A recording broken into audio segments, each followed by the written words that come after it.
Tous déjà, merci d'être ici. Ça fait plaisir de voir une armée de soldats solidaires et après aller au combat. Alors moi, pour faire simple, je viens vous expliquer peut-être ce que certains ont déjà compris. Là, on a eu l'entrée, on est au restaurant, on vient de manger l'entrée. Là, c'est le plat de résistance. Qu'est-ce qui se passe aujourd'hui? On va vous jeter une petite pièce. Alors, il y a certains clochards qui vont se baisser pour la ramasser et d'autres qui vont comprendre que c'est une quenelle. Pourquoi faut pas se baisser, faut pas la ramasser? Parce qu'en réalité, c'est plus une histoire de retraite, RATP, régime spéciaux ou quoi. Là, on est sur un choix de société, les gars. Et mesdames, on est sur un choix de société. C'est est-ce qu'on veut une retraite par répartition à la française ou est-ce qu'on nous met les bobards de en Allemagne, ceci, cela. Moi, je m'en bats les couilles qu'en Allemagne, ils partent à 69 ans, je vis en France. J'en ai rien à foutre des Allemands. S'ils ont envie de bosser jusqu'à 75 ans, c'est leur problème. Nous, en tous les cas, à 60 ans ou à 62 ans, notre place, elle est plus au boulot. Il faut savoir que dans certains secteurs d'activité, les gens, ils sont au chômage. Donc cette réforme, elle va faire mal.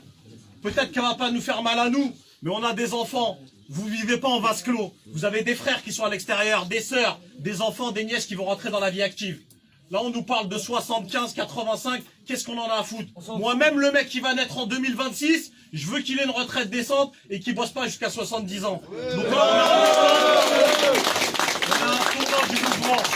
Là, ils ont sorti la carte du grand-père. Effectivement, il y a des gens, ils sont un petit peu tentés par ah ouais, non, mais moi, c'est bon, je suis né en 74, je suis né en 75, ou à la régie, ouais, c'est bon, je suis né en 82. C'est pas comme ça qu'il faut penser. Nous, on a des anciens qui se sont battus en 95, ils ont porté leurs couilles.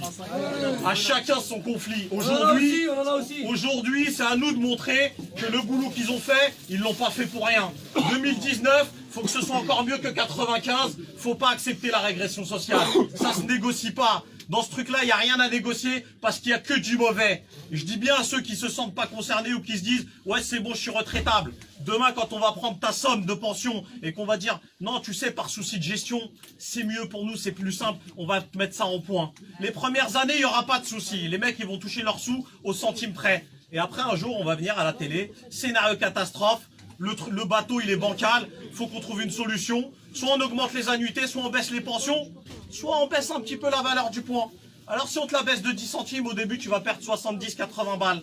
Quand tu vas perdre 20 centimes, ça va être 180 balles. Mais vous savez, toutes ces baisses, ça se calcule à l'année et ça se calcule sur l'espérance de vie. Donc à un moment, comme je vous dis, il faut refuser cette clause du grand-père et il faut refuser cette réforme parce qu'elle est punitive. Elle va faire mal à tout le monde. Il n'y a personne qui va gagner. Je connais aucune réforme où il y a quelqu'un qui a gagné quelque chose.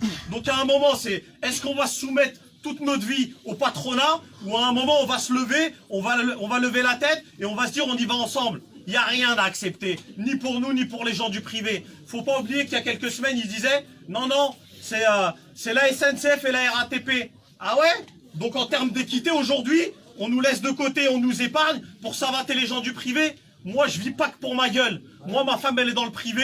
Mes enfants, aujourd'hui, sont à l'école. J'ai pas envie de les mettre dans la merde demain. Donc moi, je prendrai mes responsabilités et j'irai jusqu'au bout. Et j'espère qu'à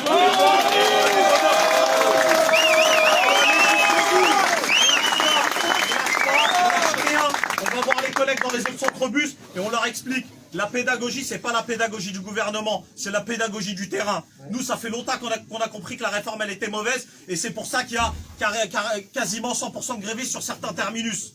On n'est pas des fous. On n'est pas des fous. À un moment, on a bien compris le système, comment il était. Donc il va falloir défendre nos retraites et la retraite des autres. Il faut bien savoir que si l'opinion publique elle est avec nous, c'est qu'il y a certainement une grève par procuration. Ça veut dire qu'il y a des gens, ils peuvent pas bouger un orteil dans leurs entreprises et il va falloir aller les aider. Parce qu'eux aussi nous donnent de la force et des fois même à travers certaines caisses de grève, ils mettent des sous pour qu'on continue. Quand à 70% des Français, je dis bien des Français qui soutiennent la grève, c'est que les gens ils savent qu'ils vont se faire massacrer. Et aujourd'hui la RATP, on a été la locomotive de ce mouvement. Faut le rester, faut montrer que quand la RATP elle se lève, avant on dit ouais non la SNCF, bon aujourd'hui la SNCF elle nous regarde, elle dit t'as vu les mecs de la RATP? Moi je les vois les collègues, ils me disaient hey, il se passe quoi chez vous? Ils sont déter. Bah ouais ils sont déter, je vous vois, vous êtes tous déterminés. Et ben cette détermination faut la donner aux gens, faut la donner aux gens. Il va falloir y aller tous ensemble, que ce soit bus, métro, RER, faut pas que ça roule. tous les jours ils perdent 400 millions, eh ben ils perdront 400 millions tous les jours. J'en ai rien à foutre de perdre, moi. Moi, ce qui m'intéresse, c'est qu'est-ce que vous perdez et jusqu'à où vous êtes prêt à perdre. C'est ça le plus important, faut pas avoir peur. Nous, on perd des petites sommes, c'est pas grave. Comme il disait le collègue, on s'en est remis. On a fait 2003, 2007, 2010. Qu'est-ce qu'il y a? On est mort.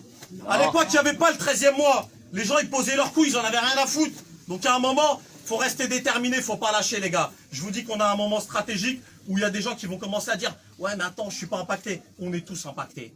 Accepter la clause du grand-père, c'est accepter la retraite à point. C'est ça que je veux vous dire. Et pour les femmes, c'est encore pire. Elles vont payer double parce qu'on va leur enlever les droits familiaux. Donc je pense qu'ici, tout le monde a une femme. À un moment, il va falloir arrêter de regarder son nombril. On y va tous ensemble. Et que ce soit aujourd'hui, demain ou la semaine prochaine, on continue la grève.